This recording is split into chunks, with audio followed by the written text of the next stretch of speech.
We're good now? Okay. So, listen, I got to tell you guys a story. This is dangerous. I know there's like a risk to this story because it's possible that you might find yourself sympathizing with the wrong character in the story. If you find yourself sympathizing with a character that's not me, just know you're very wrong, and it's time to repent. It's just time to repent. This happened like Tuesday. I was going out to lunch with a couple of friends of mine. We were in Columbia, and this sermon was already like the sermon was already basically done, and I was like, man, if I'm going to be real honest, that feels like a thing I should share, because we're in this restaurant. A couple of my friends, we go in. You do what you do when you go in a restaurant. You're like, we all rode there in the car together. We're talking about stuff. We're having a good time. We go into this place. We go up to that podium thing in the front. We're like, hey, there's three of us, and they seat us, and they go and they seat us in like the corner of this place, and so we're kind of secluded away from everybody else. And so there's our table, and then probably 8 or 10 feet away, there's another table, and so there's me and my friends, and then there's this older couple that is maybe 10 feet away. This old lady and her old husband, boyfriend, I don't know, sugar daddy, I don't know what it was. I didn't ask their relationship. I really didn't. I didn't ask. But they were clearly a couple. And so we sit down, and you guys have gone out to eat, right? Like, the time frame on things, right? We did not even have the waiter or waitress come over yet. We did not have our drinks yet. We did not have, we had our menus because the hostess had given us the menus. It was that short a time. It was like 90 seconds, maybe. And we're talking, we're laughing, having a good time. And suddenly the old lady leans over and very impolitely interrupts us and says, "You guys are so loud. It is ringing my ears. You have to be quiet." Now, this sets me off for a reason or three. Let's start with this one. I'm an adult. I pay my taxes. Just paid a big fat tax bill like 2 weeks ago. I got a mortgage. I got a life. Also, I'm a paying customer in this restaurant. I'm not a child. I don't like being shushed. By the way, just so we're clear, children don't like being shushed. They don't like it, but adults certainly don't. But even beyond the basic part of this, I'm a millennial, okay? I'm a millennial, which means I have spent the last 20 years of my life being told certain things about me. Doesn't matter if they're true or not, everybody assumes them. So, did you guys know that I'm spoiled? And that I'm entitled? And that if the world doesn't revolve around me, I throw a fit? Did you guys know that? Did you guys know that? Because I've been told it for 20 years. And here's a woman whose teenage years were the Great Depression. Right? She lived through the Dust Bowl, God love her. And she's out here like, well, there's somebody who's annoying. Listen, let me tell you, there's annoying people everywhere, okay? If you're going to live in society, you're going to be around annoying people. You know what you do when there's annoying people and you're out to dinner? You complain about them to your table. It's what you do, okay? If they're really good and annoying, later on you say, man, that guy was awful. It's what you do. This is what polite society does. You don't ruin their afternoon by going after them. And look, I'm so angry. You can feel, when you get angry, you can feel it like on the back of your neck. Like you can feel like your skin getting hot, and you're thinking of all like the comebacks that you want to say, but you realize like, I'm a youngish looking tattooed guy. If I go all in on this lady like I want to, that police blotter is going to read differently than I think it should. Like when they call the manager, when Grandma Karen calls the manager, right? Like it's not going to be Grandma Karen that gets kicked out. It's going to be me. And so I just seethed. And if I'm being honest with myself, if I'm going to be a little bit vulnerable for the moment, I know I know that I'm loud. I know. I'm not stupid. Like, I leveraged it into a career, right? Like, I did a wedding on a cruise in February, and the people were like, "Do you need a mic?" And I'm like, "Do you need a mic?" Like, I'm good. I'm good. And in fact, like, they needed to get everybody's attention, and they're like, "Hey, could you?" Yeah, I can. I can get everybody's attention. It's a spiritual gift I've got, right? I've always been good at that. I know. I'm aware that I don't need to be mic'd at any point. This is for the recording only, right? That's it. Like, I'm aware that I'm loud. My entire life, okay, when I was a kid, my entire childhood was filled with people telling me to be quiet. It was filled with it. Every day, all day, every day.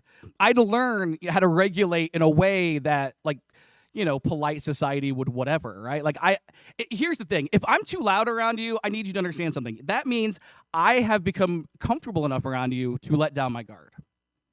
My friends that I was with, I let down my guard, right?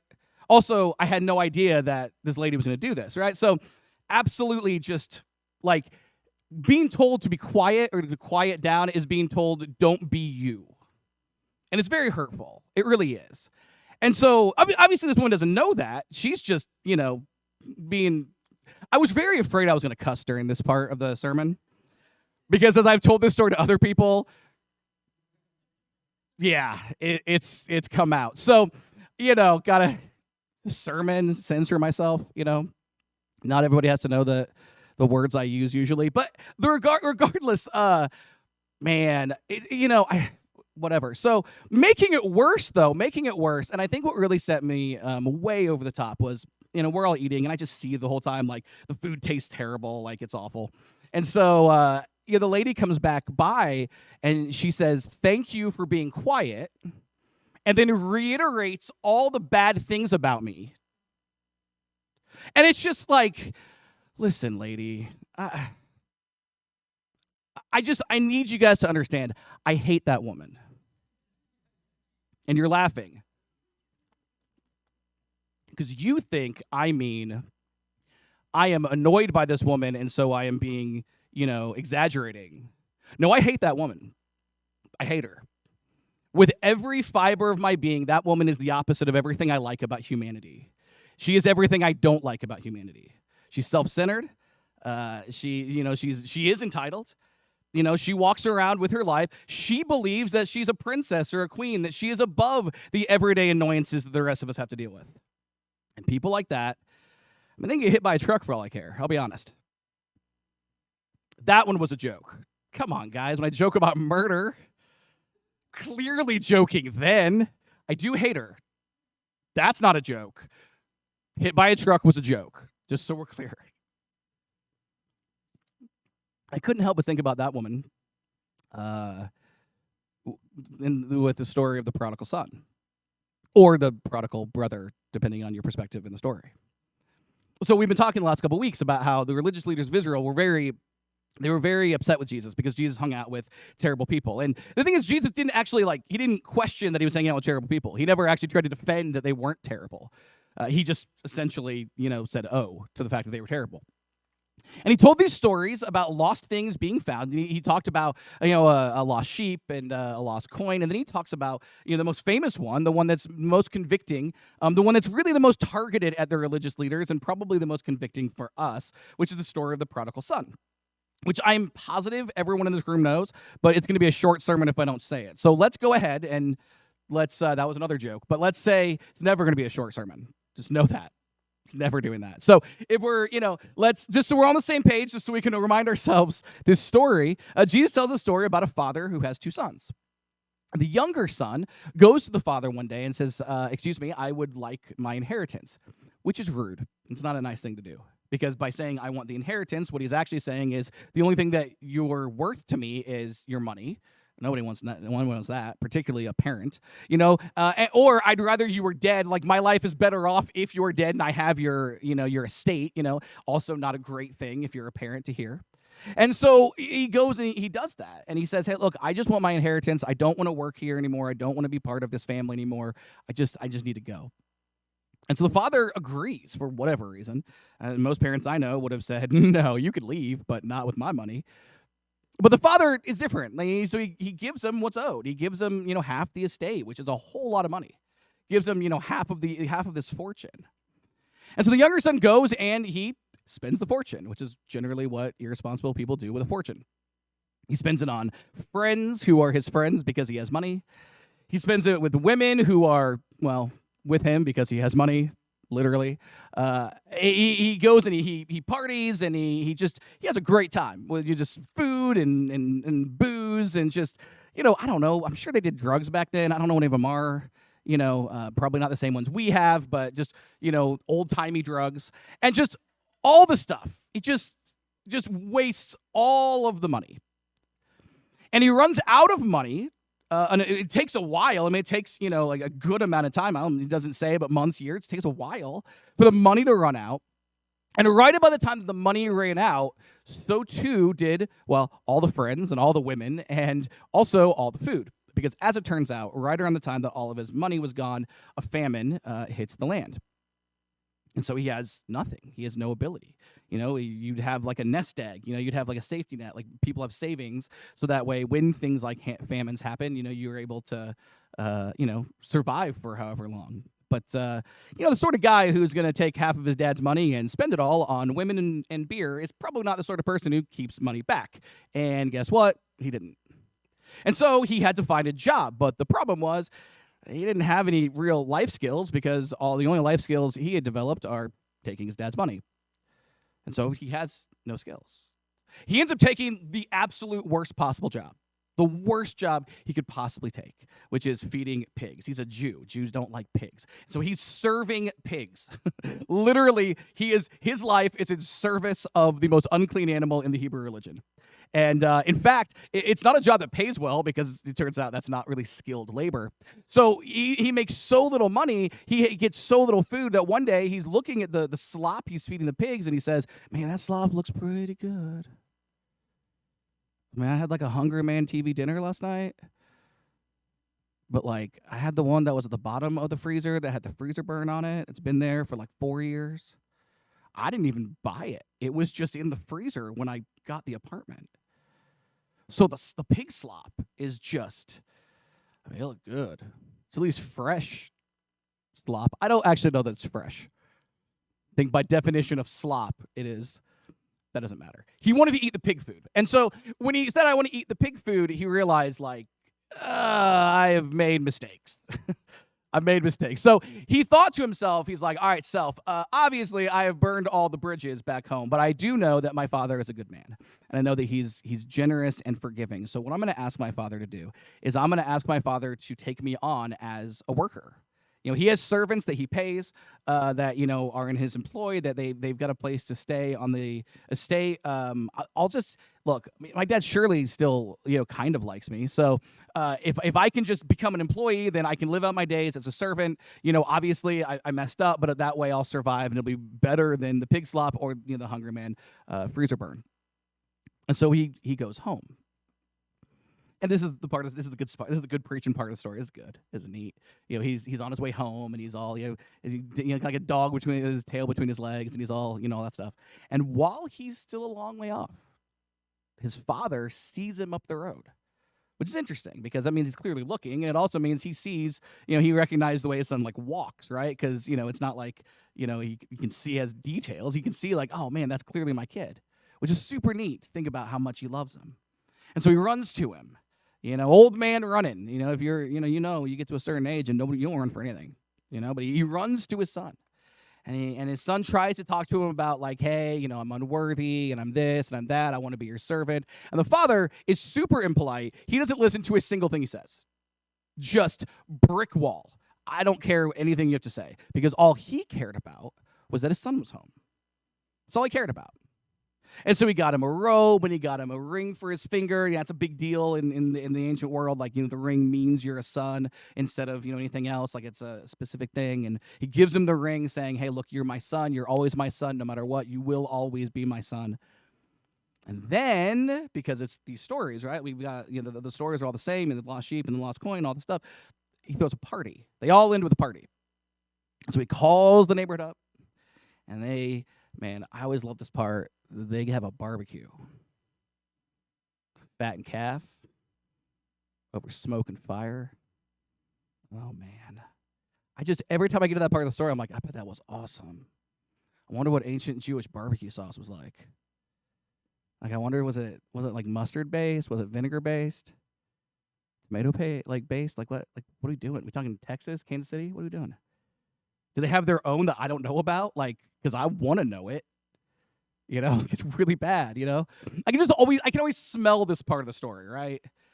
Like, you're like in a neighborhood and like your neighbors are having a party. They didn't invite you because you're too loud, and so like but it just smells so good. And you're like, man, what they got over there? Those ribs? Anyway, so they kill the fattened calf. They eat everything, right? Because, got the ribeye, got the sirloin, got a tri-tip. If you guys aren't eating tri-tip, you're making mistakes. Sorry, I'm devolving. It's fine.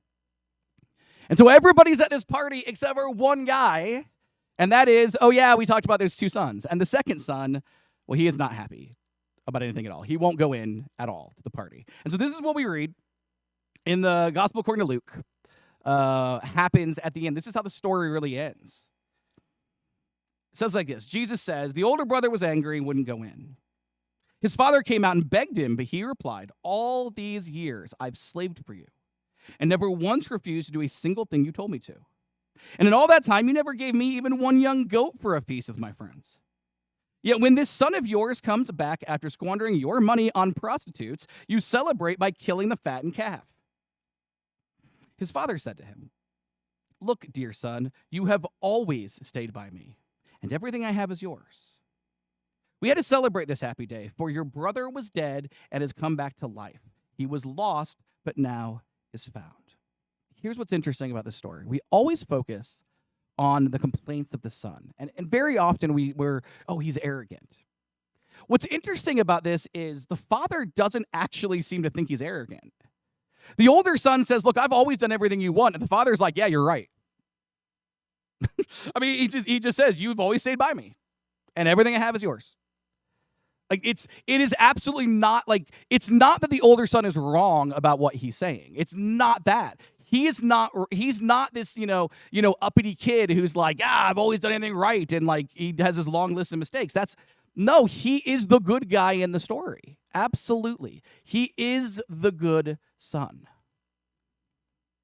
The focus is not that, though. What I think is interesting is the father's response. And part of that's interesting because of the way that we preach. And when I say we, I do mean me. Something you've heard, if you've been around for any amount of time, at some point you will have heard me say some version of this sentence, right? We as Christians are called to love people, not because, they deserve it, not because they're worth it, not because they've done anything good, but because we as Christians are called to love, right? I mean, I've said that in probably 12 sermons a year have that in some variation as the point of the sermon, right? And to a degree, that is absolutely true. As Christians, we are called to love regardless. It does not matter. We are called to love no matter what. Jesus washed Judas's feet, right? And so when we encounter Judases in our lives, we are called to wash their feet. We are called to love people who are bad. And that only comes from something deep within ourselves, a faith and a conviction that tells us, hey, I should be that person, whether they are or not. I think that's good preaching. I promise you it'll be in another sermon soon. If you don't remember, that's fine. It'll be there, because that's right. But that's the wrong sermon for this story. Right sermon, wrong passage. Did you notice what the father actually said about the younger son? Did you notice what the father actually said is the reason the older son should go to the party? He doesn't say, son, you're better than this. You should find it within yourself to love your brother. He doesn't say that. He doesn't say, because you're my son, you should act like me and I love him. He doesn't say that. He points directly at the younger son. He shines a spotlight on him. And he simply says, he was lost and now he's found.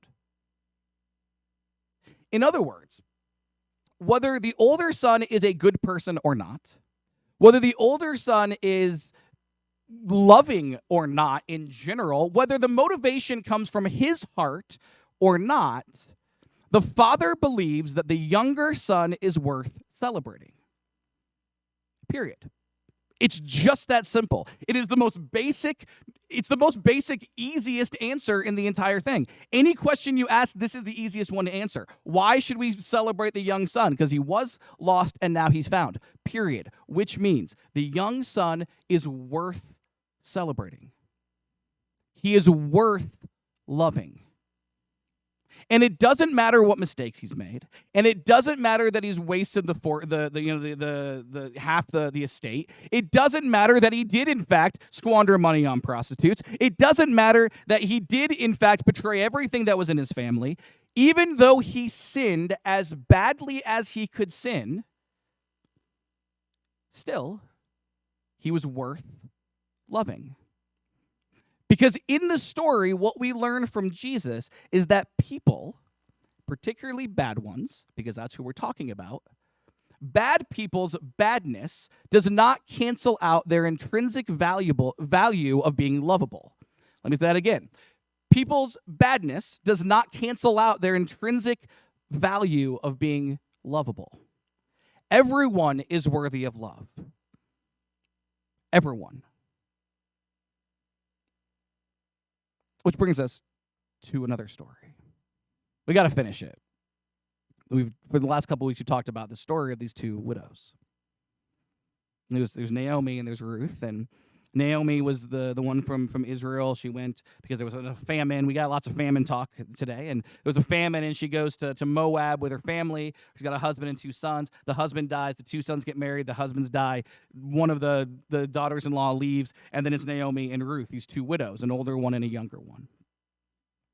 And they go back to Israel, and they're just, last week when we talked about it, they were just in survival mode, right? Ruth is just out here. She's using like the Jewish version of welfare to just, feed herself as best she can.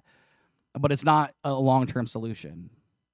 And so as the story comes to a conclusion, we have to have a long-term solution. And that long-term solution is either going to be a happy ending or a sad ending, but it's all going to revolve around one thing, and that is real estate. I know it doesn't sound very spiritual, but that's what it is. It's about land. Because as it turns out, Naomi's husband had land. He was a land, we're going to say owner, but we're going to put that in quotes for reasons we'll talk about it in a second. Her husband has land. Land that was earmarked for her sons because they're the heirs. But her sons are gone, and there's no other heir.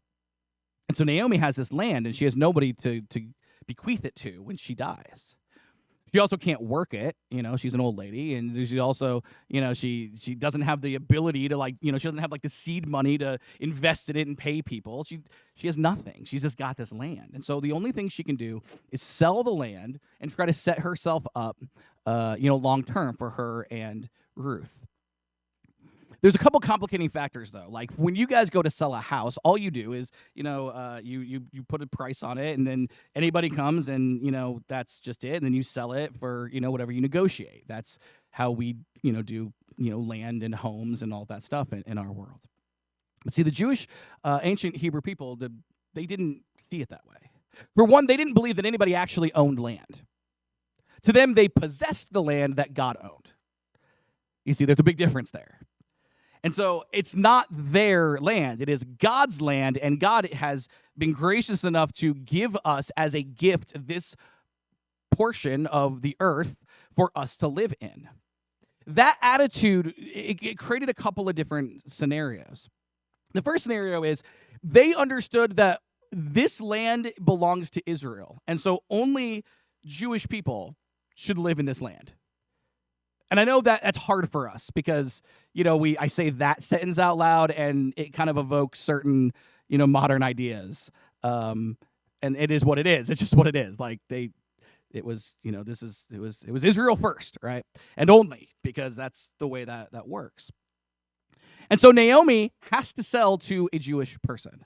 The problem is, if she sells it to just any Jewish person, her family line ends. Her husband's legacy is over. Right now, as long as the land is still in her husband's name, her husband still has a place in this world. Elimelech is still here to a degree. His name is still here. As soon as she sells it off to another family, it's gone. Do you see there's another option? There's another option. Technically speaking, she has the ability to have an heir that would, sort of, involve her husband's name. If she sold the land to a family member, and if she married Ruth to a family member who produced an heir that was in the family, her husband's legacy goes on, her son's legacy goes on, the land stays within the family, and we have what every good ancient Hebrew wants, which is their line in perpetuity. So that's really what she needed to do.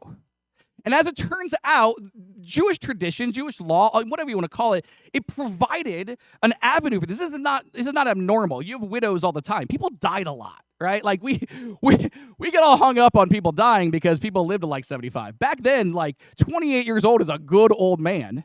Like, well, what the 31-year-old guy die of? Old age. Just.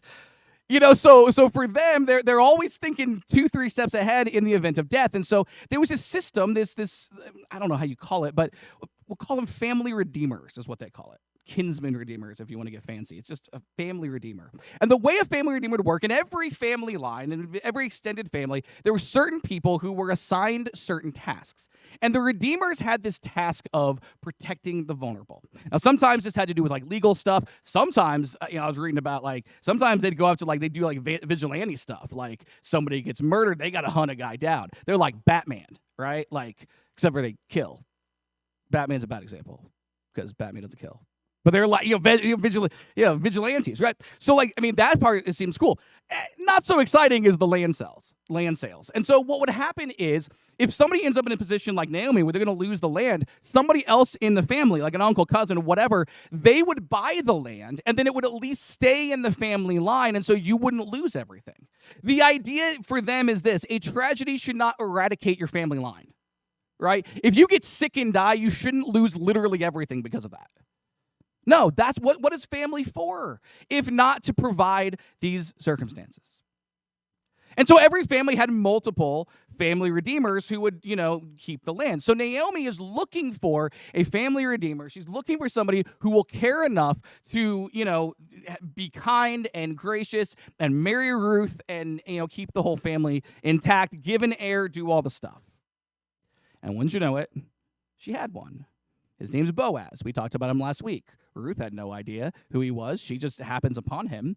But he, in fact, is a member of the family, and he does fill this role. He is wealthy enough that he can absorb the rest of the family's debts, if need be, and keep the family intact. So great. Just marry off, Ruth to Boaz, and we're done. The end. It's a little more complicated than that. See, Boaz was a family redeemer, but he wasn't the family redeemer. There was somebody else who actually was supposed to be doing it first. Kind of an order to things, a pecking order. Boaz was second on the list. First on the list is another guy. And this is what we read in the book of Ruth, how all of this comes about. This is what we read in Ruth chapter 4. It says, Boaz went to the town gate and took a seat there. Just then the family redeemer he had mentioned came by. So Boaz called out to him, "Come over here and sit down, friend. I want to talk to you." So they sat down together. Then Boaz called 10 leaders from the town and asked them to sit as witnesses. And Boaz said to the family redeemer, you know Naomi, who came back from Moab. She is selling the land that belonged to our relative Elimelech. I thought I should speak to you about it so that you can redeem it if you wish. If you want the land, then buy it here in the presence of these witnesses. But if you don't want it, let me know right away, because I am next in line to redeem it after you.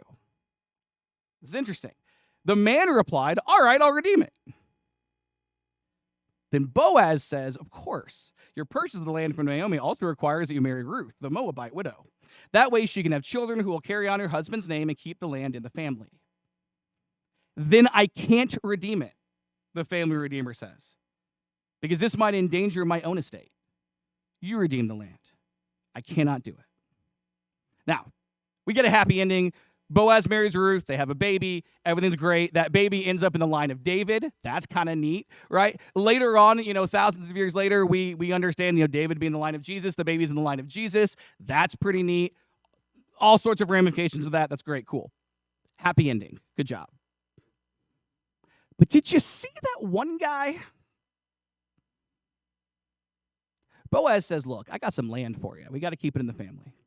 He's like, yeah, of course I'll do that. No problem. You know why? Because it benefited him.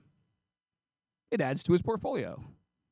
He has more land. He can put more workers on it. He can make more money. Everything's great. The land is great. But now we got Ruth. She's attached to the land. And when he finds out about her, he immediately says no. Why? Because it endangers my estate. Here's what that means. Ruth would also be an heir in that case. That's it. There's no endangering the estate. It's not like if you marry somebody like, oh, my land is gone. I knew I shouldn't have done that. When? That's not how it works.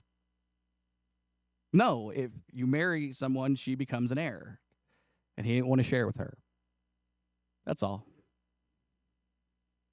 She's family. She's a widow.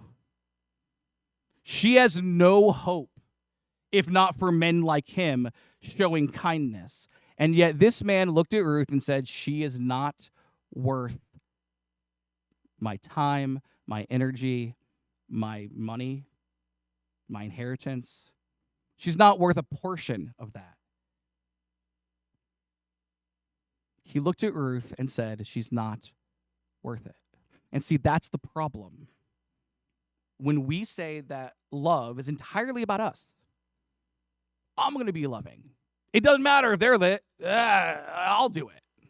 Look, there's so much truth in that we have been called to follow Christ. Other people may or may not follow Christ, so we should follow Christ whether they do or not. We should love whether they, live the way that we think that they should or not, regardless, right?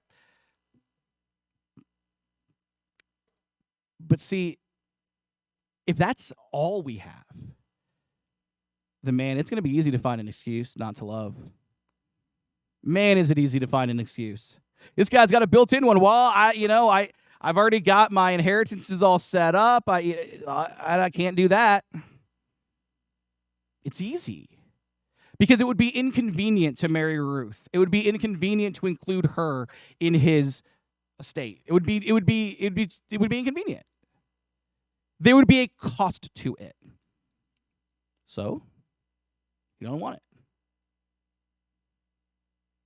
That's why it's so important for us to understand what we learn in the story of the prodigal son. The prodigal son is told, or the father says that they should celebrate the prodigal son not because of something within themselves, but because the son was lost and then found. In other words, the son, the younger son, despite being horrible, and it should be emphasized, he is still worth loving because he is still inherently, intrinsically valuable as a human being. And I got to tell you, this is hard. If nothing else, I'm sitting here with this sermon in my back pocket. I hadn't written it yet, but I got it all outlined. I outline everything on my phone, and I'm ready, and I sit down and knock it out. I know what I'm doing. Like when this one particularly is a 3-week series, I knew week 1, week 2, week 3. I knew where we were going. And so I sit down in this restaurant, and this lady tells me that, I'm too loud, and I have to be quiet. I'm hurting her ears, and I'm awful. She was born in the Great Depression, like all these things. I have 8,000 reasons why this woman is driving me crazy. And when I say I hate her, I am not kidding. I'm not saying it proudly, I'm saying it truthfully. Jesus wants me to learn that woman is worth loving. Exactly as she is, exactly who she is. even though I think who and what she is awful. And I got to say, that's hard, and I'm not good at it. I'm not any good at this.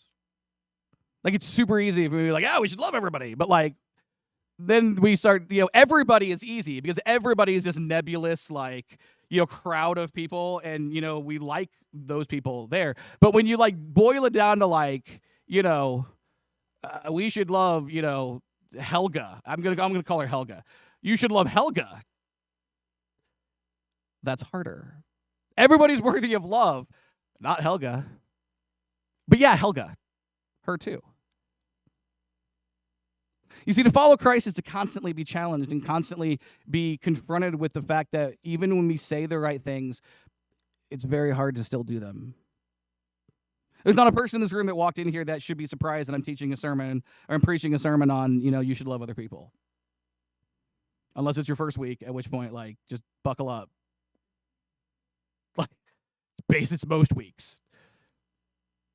But practically speaking, as we try to figure out our motivations, we try to figure out who we are, part of what we have to come to grips with is that people are worth loving. Jesus thought so. Tax collectors, prostitutes, religious leaders. Religious leaders questioned Jesus, and Jesus didn't say, and he doesn't, oh, how dare you? He just talks to them. The religious leaders are bad guys in the real world, and Jesus loves them enough that he still reaches out to them. At the end of his life, you've got two religious leaders who bury him. In the early church, there's a whole group of people of Pharisees who are now in the church. They've been baptized. They're Christian. They're still annoying. But they're still there, you see. Because at the end of the day, what we have to understand is that everybody is worth loving. Everybody is valuable. Everyone has worth, you and me, and the people you care about and the people you don't. We are all valuable inherently, intrinsically, because we're human beings, and God made us and loves us.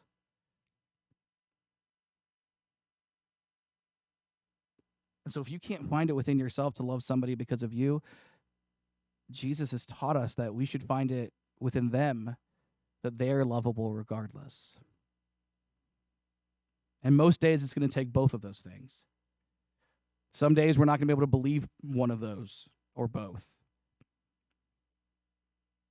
But faith is about believing things that we wouldn't normally believe. And the intrinsic worth of every person, when we include the lady who shushed me, is not a thing I would normally believe. But if Christ has said that she is worth loving, then I guess she is. This morning we're in our third week of our series called Lost and Found. As we talk about Ruth, as we talk about the sheep and the coin and the son, we learned this third lesson, our third and final lesson from this very short series called Lost and Found. Our third lesson is this. We love the way Christ does when we see that everyone we meet is worthy to be loved. We love the way that Christ does when we see that everyone we meet is worthy to be loved. The musicians that come forward, we're going to sing a song. We offer an invitation each and every week. Take God up on his offer. The Bible teaches that we should repent to be baptized. Sounds like two things. It's just one. In repentance, we turn our backs on who we used to be. We say we want to do a change of mind. I want to turn to Christ instead of being the person that I am. In baptism, it is a picture of that. We, just as Christ was dead, buried, and raised, we are dead, buried, and raised. And we are with him. No matter what, through thick and thin, no matter how hard it is. If you've never made a decision, we got a nice warm baptistry, all sorts of folks to do it. Let's talk. If you're an immersed believer in Christ, looking for a perfect church home, this is not it. But we do serve a perfect God. We want to connect, we want to call, we want to cultivate, we want to meet new people, we want to share the gospel, we want to grow up while we do it. And we want to be people who love because we are loving and who love because we recognize that every person we encounter, even the ones we don't like, are also worthy of love. As we stand,